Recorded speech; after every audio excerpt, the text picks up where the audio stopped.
The first menu on the E-Trade dashboard is Assets. Assets is the section that gives you your portfolio evaluation.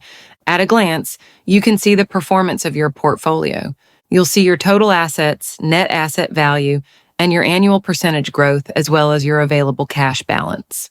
From here, you can also view a list of your stocks. For example, in this case, we have Access Corp and CHAMS.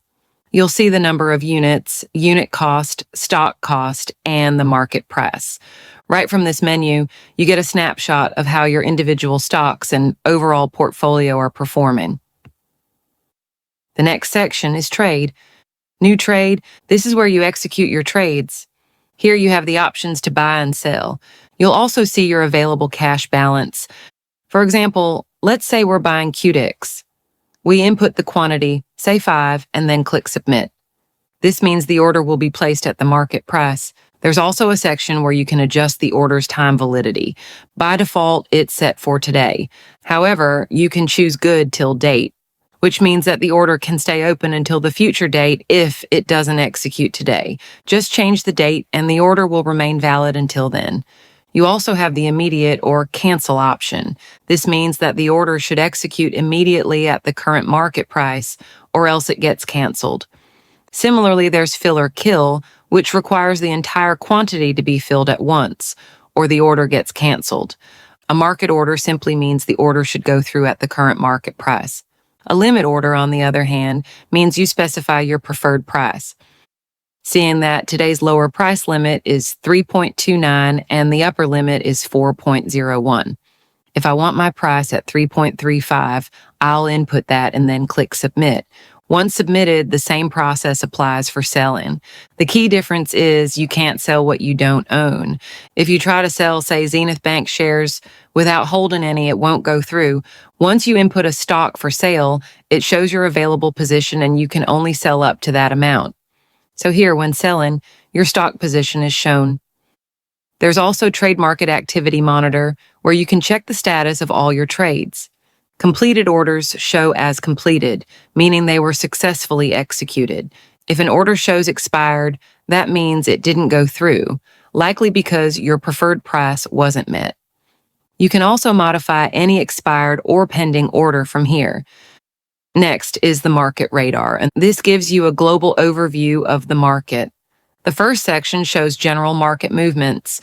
You can scroll through stocks or search directly, e.g. typing QDIX will pull up its details. Once selected, you'll see bid levels and offer levels along with match trades that have been executed. As deals are completed, you can see them in real time.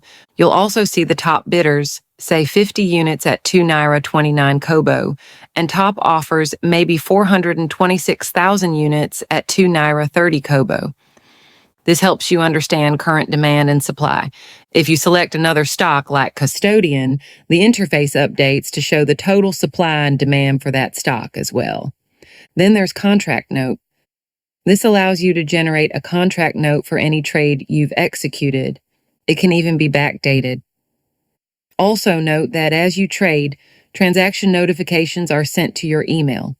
From here, you can also get your P&L, profit and loss. When selling, it helps you track the outcome of all your transactions and understand your profit margin. The next section is the Data Hub.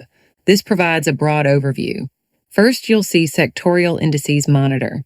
This allows you to monitor performance by sector. For example, the All-Share Index gives a quick snapshot. If it's green, the market is trending upward. If it's pink, the market is down. You'll find the pension sector, oil and gas, the main board, and premium board. These are the segments that the market is divided into.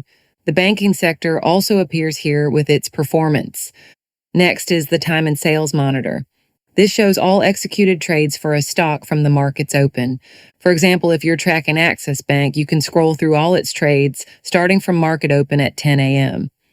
You'll see trades like one at 149,403 units, timestamped at 10:11 a.m. You can scroll continuously to keep track of all trades up to the current time, say 2:30 p.m. Then there's resources. This is where you'll find your news feed. It provides updates on what's happening in the market. You can click on the plus icon to view full details of each news item. This section helps you stay informed about trends, regulations, and company news. Many of these updates can also be found on the NGX website. Next is the ASI charts. Here you get a visual performance overview such as the all-share index and your watch lists. If there are specific stocks you want to monitor, you can set them up from the market radar and save them to your watch list. You'll also see quick summaries of the market movers, stocks with the highest activity, along with top gainers and top losers. It's a shortcut for tracking key market shifts without going deep into details. And finally, there's support. If you have any issue or concern, complete the input form and send an email from this section. You'll receive a response promptly.